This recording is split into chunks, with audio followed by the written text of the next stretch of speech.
Madame, Monsieur, bonsoir. Les titres du journal. En prélude à la fête des mères édition 2019 qui sera célébrée demain dimanche 26 mai, au Gabon, le thème retenu est « Maman, mon premier médecin ». La mère citoyenne aux multiples métiers. Le ministre de la Famille, Estelle Ondo, a une fois encore soumis l'importance de la femme partant de la mère dans son environnement. Samedi 25 mai, journée mondiale de l'Afrique, c'est l'occasion pour chaque pays d'organiser des événements dans le but de favoriser le rapprochement entre les peuples africains. Au Gabon, les diplomates africains en poste à Libreville se sont retrouvés hier pour la circonstance. Et puis, les conséquences de l'affaire Kevazingo, des sociétés forestières commencent à ressentir quelques effets collatéraux.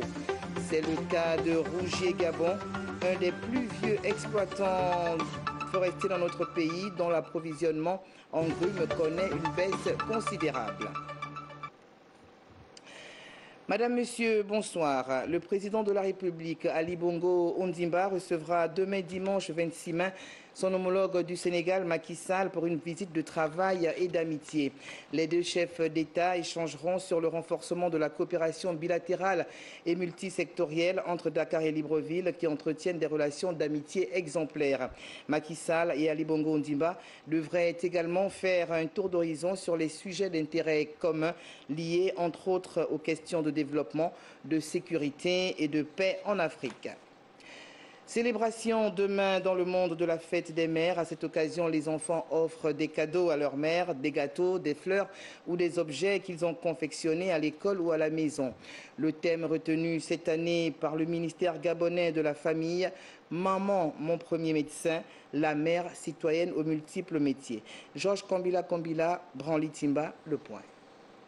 Son allocution de circonstances, le ministre de la Famille a magnifié l'importance du rôle que joue la femme dans la société. C'est l'occasion de les honorer, de les magnifier, de leur montrer toute la reconnaissance qu'elles méritent en tant que figure emblématique de la famille, de la communauté, de la société de façon générale.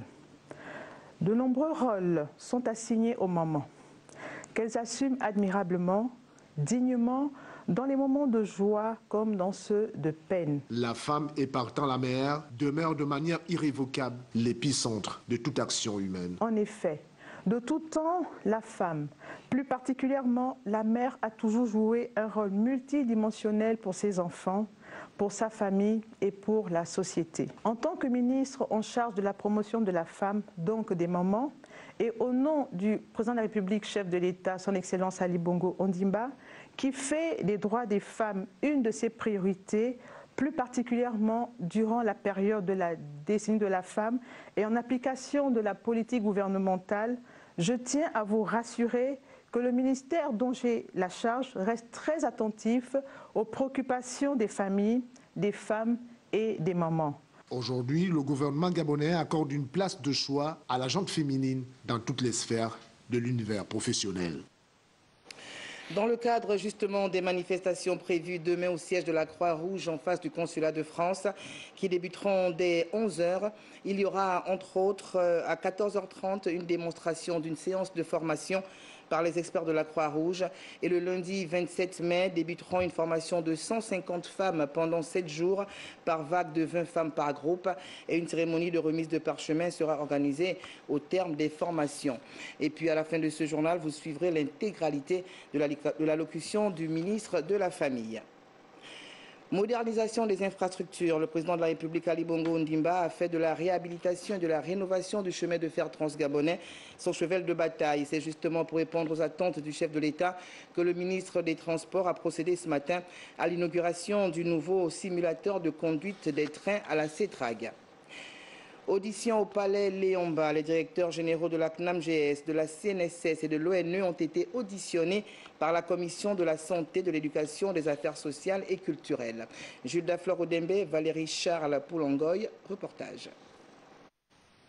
Ils sont venus devant les honorables députés de la Commission de la Santé, de l'Éducation, des Affaires sociales et culturelles Ce sont les directeurs généraux de la Caisse nationale d'assurance maladie et de garantie sociale, la Caisse nationale de sécurité sociale et enfin l'Office national de l'emploi.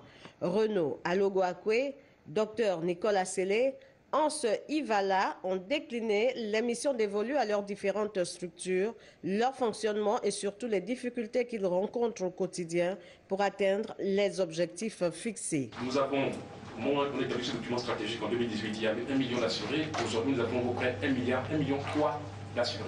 1 million 3 d'assurés sur une population d'1,8 million. Vous voyez que nous avons déjà couvert quasiment 70% de la population. Notre objectif, c'est que chaque abonné soit assuré. Le paiement des pensions des retraités, l'augmentation du taux de chômage au Gabon, la prise en charge par la CNAM-GS, autant de questions qui ont été soulevées par les élus du peuple. Donc l'une des missions, l'une des raisons qui justifie naturellement ce travail qui se fait aujourd'hui avec le directeur général de la CNSS, celui de la CNAM-GS et celui de l'ONE, qui sont naturellement, comme je les ai appelés tout à l'heure dans des échanges, des pas séculiers de l'État pour résorber les questions non seulement du chômage, les questions de la prise en charge sociale, mais surtout le traitement des personnes du troisième âge. Nous voyons vraiment que nos jeunes ont besoin d'être employés.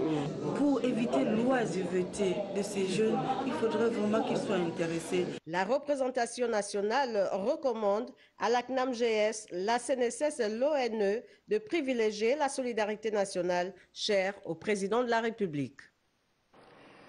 À l'école d'application de santé militaire, plusieurs chercheurs étaient face aux membres du comité national d'éthique où ils ont présenté des projets de recherche visant à améliorer la prise en charge de certaines maladies chroniques. Le point, Joyce Lorna Awangui, Marlise Mengue, Branly Timba. Face aux membres du comité national d'éthique, ces professionnels de la médecine étaient présentés des projets de recherche qui visent l'amélioration de la prise en charge de certaines pathologies. Aujourd'hui, on défendait le travail sur le cancer qui va donc porter sur l'étude des connaissances, attitudes et pratiques en population générale auprès des professionnels de santé et au niveau des patients et associations de patients pour avoir une perception de cette maladie-là par rapport à tous les outils qui sont réalisés au jour d'aujourd'hui pour le dépistage de cette maladie. Certaines études ont déjà prouvé que la stimulation par les odeurs permettait de diminuer la fréquence de survenue des apnées. Et dans notre environnement, on a la citronnelle qui est en grande quantité un peu partout. Donc le but pour nous, c'est d'utiliser justement une essence qui est proche de chez nous et pour utiliser le même principe de stimulation par les odeurs pour diminuer la survenue des apnées du prématuré. Le comité national d'éthique qui accompagne les scientifiques dans leurs travaux de recherche apporte ici une expertise afin de prouver la validité de ces recherches. On rend un avis, si l'avis est favorable, on motive l'avis. On dit à l'autorité gouvernementale qui donne l'autorisation de l'exécution du travail. Ensuite, on regarde les bénéfices individuels par rapport aux participants, si c'est pour ce qui est des questions de recherche sur l'humain.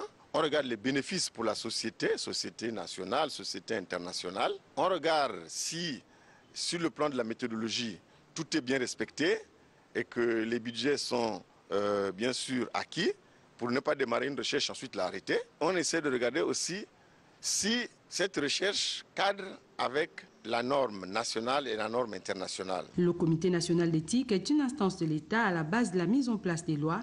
En activité depuis 2008, les 19 membres sont nommés par décret. Urgence chirurgicale pathologique, tumorale, communication libre, c'est le thème de la 29e journée scientifique organisée par la Société gabonaise de chirurgie. C'était au centre hospitalier universitaire de Libreville. Betty Anzembe, Cédric Nzengdong, Leslie Muket, Ongoko. Les membres de la Société gabonaise de chirurgie et même les non-membres concentrent leurs intelligences pour améliorer la prestation de leurs services. 2 fois par an, ces derniers se réunissent pour présenter les travaux effectués dans les différents services, d'où cette 29e journée scientifique. Les activités de cette rencontre sur le plan scientifique sont révélées par les thèmes du jour. Alors ces thèmes, c'est essentiellement les urgences chirurgicales, c'est-à-dire toutes les pathologies qui sont prises en charge de façon chirurgicale en urgence. L'appendicite, Une maladie dont plusieurs ignorent la manifestation des symptômes, le docteur Bayonne en donne quelques-uns. Le sujet qui se présente avec une douleur vive, brutale. Le sujet a mal, parfois accompagné de troubles digestifs tels que de nausées, de vomissements. Lorsque l'appendicite est inflammatoire, il y a du pus dans la cavité, il y a des phénomènes de nécrose qui se forment, donc l'appendicite se perfore. Et le pus part de l'appendice vers la cavité abdominale. Il existe deux types d'appendicite, l'appendicite chronique et aigu. Le dernier cité a fait l'objet d'une séance d'explication, notamment sur les causes de l'infection de l'appendice. L'appendice, c'est un organe vermiforme, c'est un cul-de-sac. Donc c'est l'obstruction, c'est-à-dire que la fermeture de cet organe par un corps qui ne peut être qu'un stercolite ou bien une inflammation par voie hématogène de cet organe. En ce moment, avec les moyens modernes, on parle de la cystoscopie qui est un moyen vraiment très bien. On peut enlever l'appendicite sans ouverture de la cavité abdominale. Juste on met des trocars et on sort l'appendice. Nombreuses activités étaient au programme, entre autres la présentation de communications scientifiques et l'évaluation des facteurs de retard de prise en charge des urgences. Au sud du Gabon, dans la province de la Nyanga, célébration ont différé à Tchibanga de la journée mondiale de lutte contre le paludisme. Une journée marquée également à la campagne de distribution gratuite des moustiquaires imprégnés. Julda Biviga détaille. La journée mondiale du paludisme célébrée en différé à Tchibanga a été marquée par la distribution gratuite des moustiquaires imprégnés d'insecticides de longue durée aux populations vulnérables.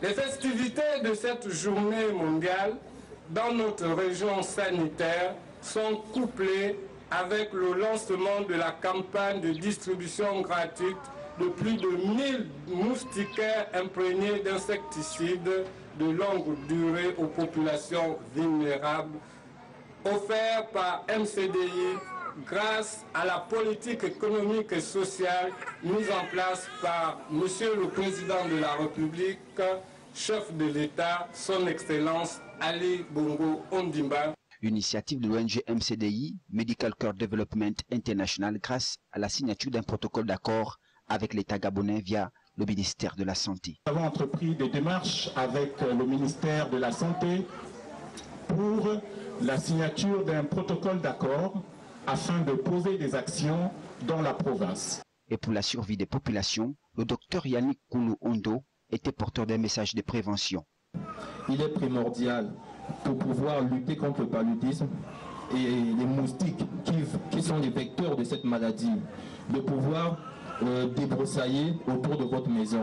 La journée mondiale du paludisme a été célébrée dans une ambiance particulière et les populations se sont réjouies de la qualité des moustiquaires qui leur ont été distribués. Le rendez-vous a été fixé pour une prochaine célébration. Et puis les femmes enceintes, retenaient que dès le 4e mois de grossesse, pour éviter l'anémie et les fausses couches, prenaient le traitement préventif contre le paludisme. Nous restons dans la Nyanga, où le préfet du département de la Basse-Bagno, Eugène Ndiengui, et son épouse, poursuivis dans l'affaire de détention de 2 pointes d'éléphant, doivent encore attendre pour être définitivement fixés sur leur sort. Le délibéré rendu jeudi dernier par le tribunal de première instance de Mula s'est prononcé en faveur de leur remise en liberté. Dans l'Ogooué maritime et plus particulièrement à Port-Gentil, ce sont les populations du quartier Golfe qui ont bénéficié d'une passerelle et le dispensaire Ondeno qui a reçu des médicaments. Une dotation du ministre Pascal Ouani-Ambouroué en sa qualité de président de Tendance à venir. Andy Tungi, Bertin Osaga, Le Point. Dans le cadre du vivre ensemble, de la solidarité, sans étiquette ethnique ou politique, nous pouvons effectivement essayer de vous accompagner. Et dans ce sens, nous avons donc amené tous les médicaments qui nous ont été listés. Le dispensaire Jean-Marius Ondeno reçoit un important don de médicaments et une réhabilitation de sa structure.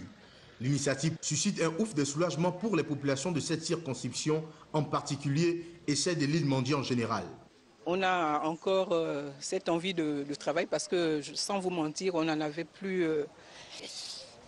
Quand on venait, on se sentait, parce que nos malades se retrouvaient dehors, et il fallait tout le temps sortir pour appeler un malade, pour se faire consulter. Donc là, maintenant, on se sent bien. Et il y a plus de monde qui vient maintenant parce que ça a été réhabilité. Quand le ministre nous fait un don de médicaments, la population ne peut être que contente. Quand M. vu le médicament que le ministre a donné, je suis très content avec ma population. Une journée marathon pour Pascal Wagné-Ambouroué, accompagné du doyen politique du 1er arrondissement Richard Sillon.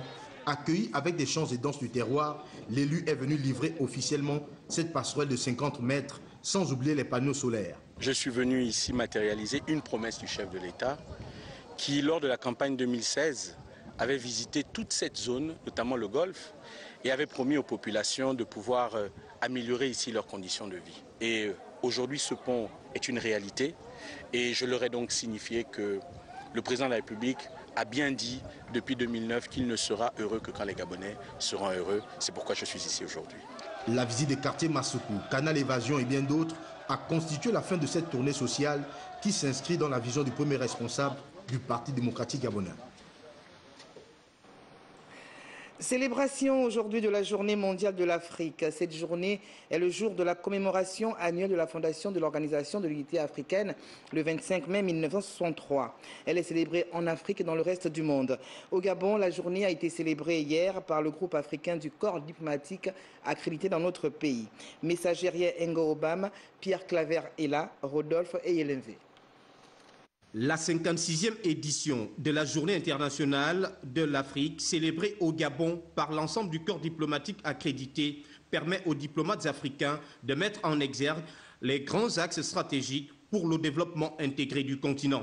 L'Union africaine est une belle illustration de la volonté commune d'être ensemble, d'agir ensemble, d'évoluer ensemble, de survivre ensemble et de réussir ensemble.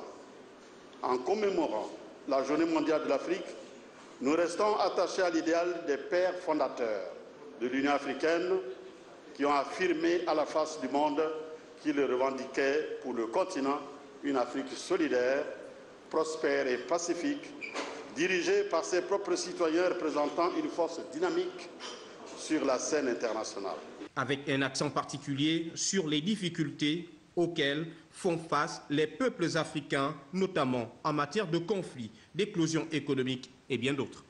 Les chefs d'État résolus à œuvrer sans relâche à la réalisation des nobles objectifs de l'agenda 2063, l'Afrique que nous voulons, en s'attaquant aux causes structurelles profondes du déplacement forcé et en mettant en œuvre des solutions durables aux crises humanitaires, au déplacement forcé en Afrique.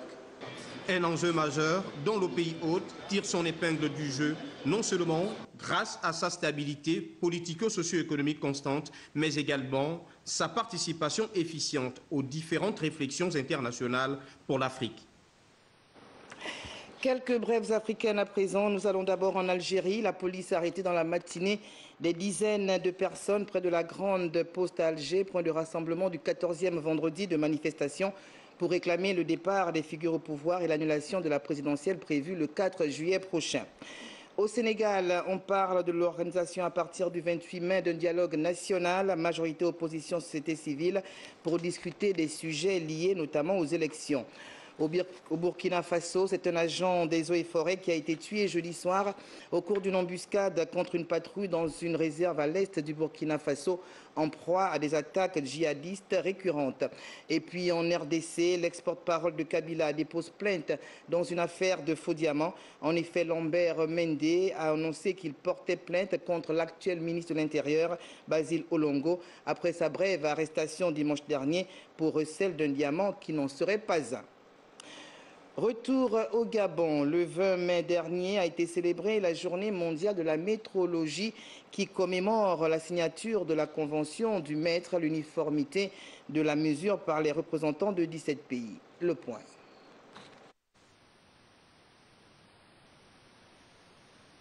De fausses balances dans les marchés, des compteurs d'eau et d'électricité hors normes, ces instruments de normalisation pointés du doigt en ce 24 mai où la communauté internationale et le Gabon, à travers l'agence gabonaise de normalisation, célèbre la journée mondiale de ces instruments de mesure.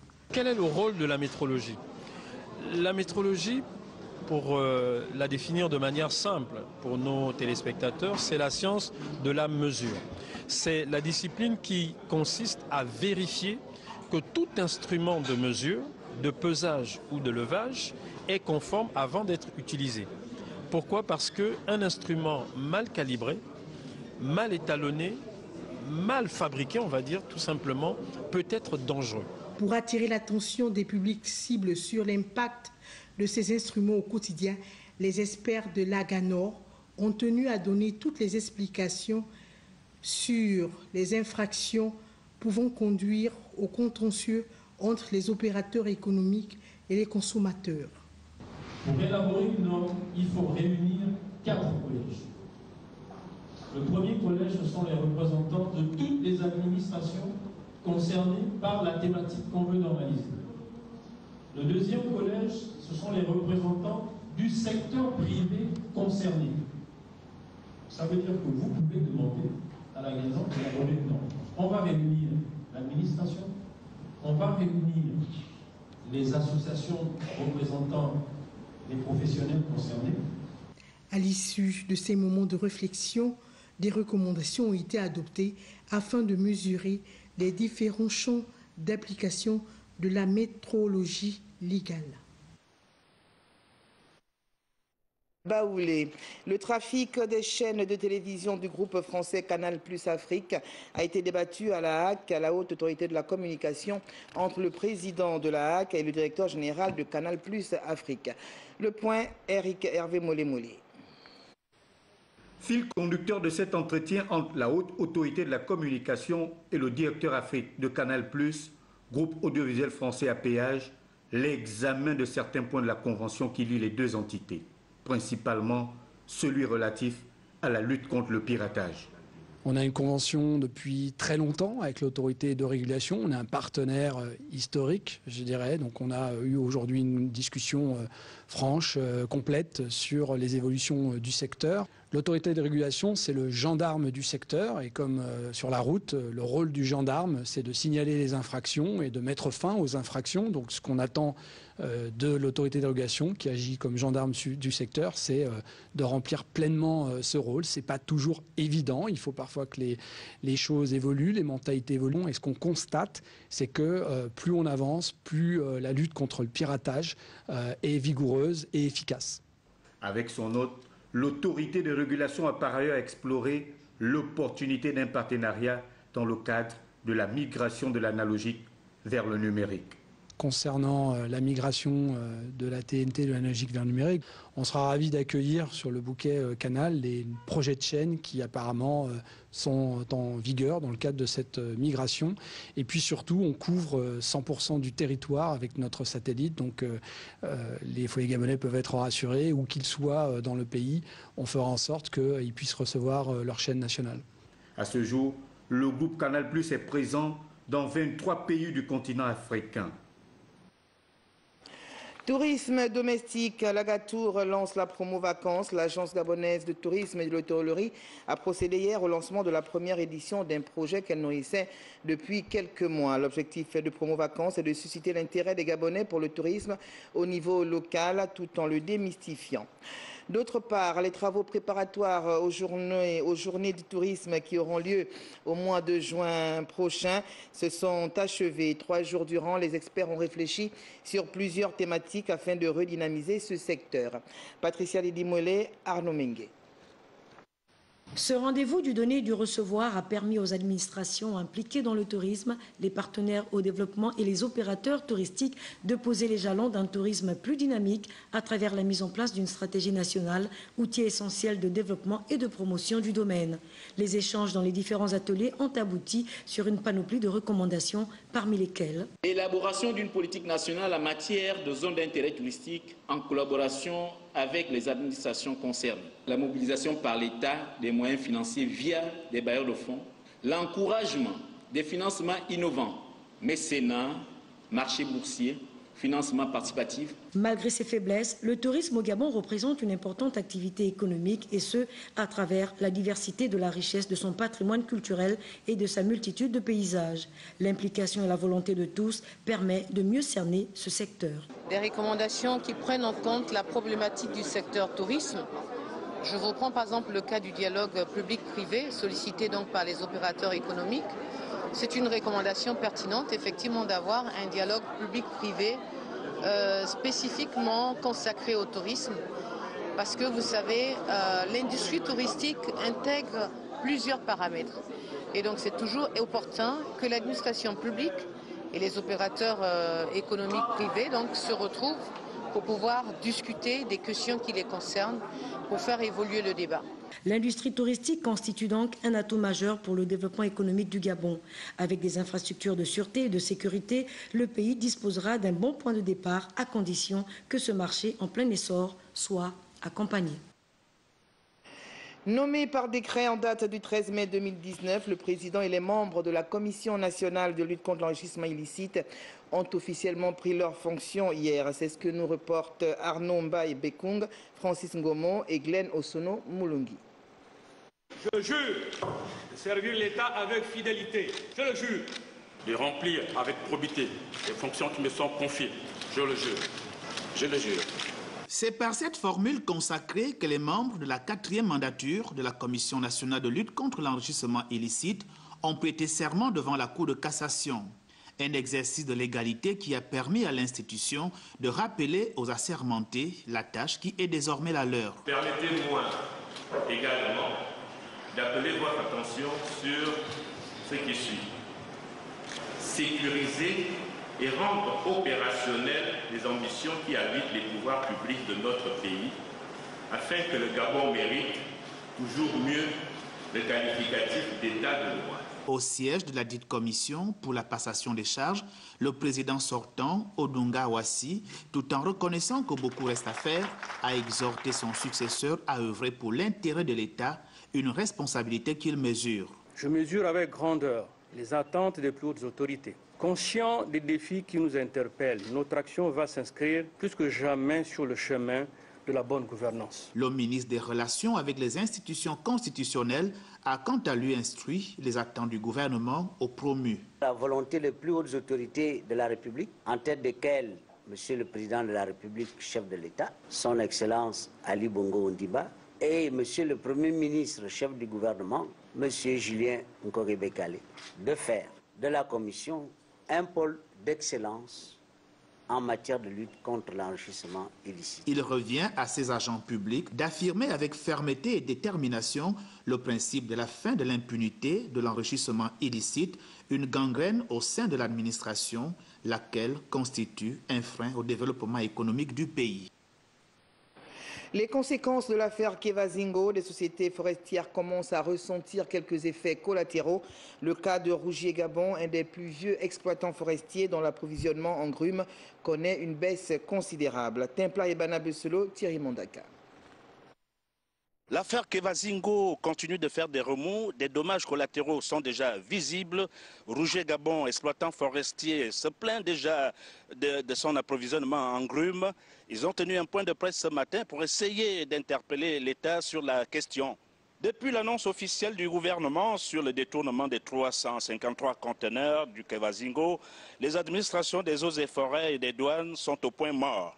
Pour preuve, les feuilles de route qui permettent d'autoriser le transport de grumes ne sont plus visées. Il en est de même pour les milliers de mètres cubes débités qui sont bloqués dans nos sites de Mbouma-Oyali à Franceville et d'Ivindo. C'est également le cas pour les conteneurs destinés à l'exportation qui sont stockés au port d'Ovendo. Cette situation déplorable a entraîné les conséquences suivantes. Défaut de trésorerie, chômage technique à Moyabi, Mbouma-Oyali, Ivindo et très prochainement à l'usine d'Ovendo si le gouvernement ne réagit pas promptement. Risque de baisse du carnet de commandes au niveau international. Le Centralga invite vivement le gouvernement à prendre des dispositions rapides et efficientes pour éviter que les 1500 salariés de Rougier Gabon grossissent les rangs des chômeurs. La 10e édition des Samba professionnels aura lieu du 3 au 8 juin prochain à Libreville. Le responsable de la plateforme 3MJ Consulting, Josiane Maténé de Longueur, l'a annoncé mercredi dernier dans un point de presse. Un événement orienté vers le coaching sur tous les domaines pour promouvoir les jeunes talents gabonais. Kenny Kangabou Samba, Hervé Ndiguin, Rodolphe et LMV, le point. Les Samba professionnels. Séminaire d'échange de compétences, plateforme de formation, d'accompagnement et de réseautage. L'aventure des Samba professionnels, née il y a 6 ans aujourd'hui, part d'un constat. On s'est juste rendu compte qu'il y avait quelques réglages à faire, pas parce que les gens ne sont pas bons. On s'est retrouvé souvent face à des personnes qui n'étaient pas capables de nous produire un devis au bout de 10 jours. De nous produire une facture et même lorsqu'on s'assoit derrière pour le faire, pour imprimer, c'est un problème. Pour ne pas être de ceux qui critiquent, nous avons voulu apporter une solution de formation. L'exigence des besoins de la jeunesse a conduit cette année les organisateurs à l'élargissement de l'éventail des ateliers de formation. Ainsi de 6, ils passent à 9 avec quelques innovations. Donc on a un atelier qui porte sur le cadrage et le montage, le sportif et son environnement, l'atelier ingénierie événementielle et le rôle du numérique, médias africains, développement, sport et opportunités. On s'est dit qu'est-ce qu'on pouvait apporter pour cette 6e édition, qu'est-ce qu'on pouvait apporter de plus au Samba professionnel. On a choisi d'organiser un atelier de journalisme pour 20 participants qui seront sélectionnés sur la base de CV et lettres de motivation envoyées à nos soins. Cet atelier sera animé par Joël Ndon, qui est une journaliste présentatrice de Canal+. Ce rendez-vous annuel, initié par les jeunes, pour les jeunes, reste ouvert à tous. Étudiants, professionnels, profanes, néophytes, passionnés et curieux. Une attestation délivrée aux différents participants viendra s'ajouter à la case « Autre formation » du curriculum vitae de chacun. En prenant attache pour le 3 juin prochain. Page culture de ce journal, du cinéma pour la boucle de ce journal. Patrick Bouémé, un réalisateur gabonais, a récemment présenté sa nouvelle série télévisée intitulée Vent de rêve. C'était en présence d'Armel Baoulé, Gérard Magnagna et Nadège Ndomanene. Au sommet de son art, le réalisateur Patrick Bouémé vient de présenter sa nouvelle série télévisée intitulée Vent de rêve. Cette série télévisée de 52 épisodes retrace l'histoire d'amour entre deux jeunes amoureux au fil du temps déçus par leurs sentiments. Mademoiselle, excusez-moi. Je sais que ça ne m'arrive pas, mais puis-je savoir pourquoi madame a mis ce jabot? La nuit n'a pas conduit confiance. Ça veut dire quoi, la confiance? Bien. Dans une interview exclusive, le réalisateur Patrick Bouémé s'exprime sur les motivations qui l'ont poussé à produire cette série télévisée.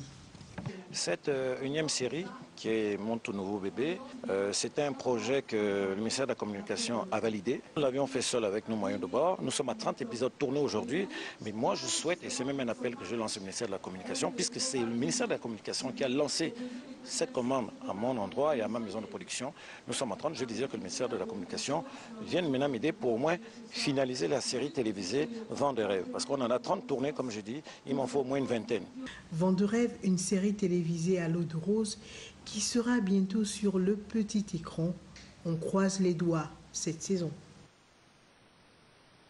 Prochain rendez-vous de l'information sur Gabon Première. Ce soir, 23h, Janice Ondongema. Demain, 13h, Cyril Bertrand Galeko. Excellente soirée à tous. Bonne fête des mères à toutes les mamans.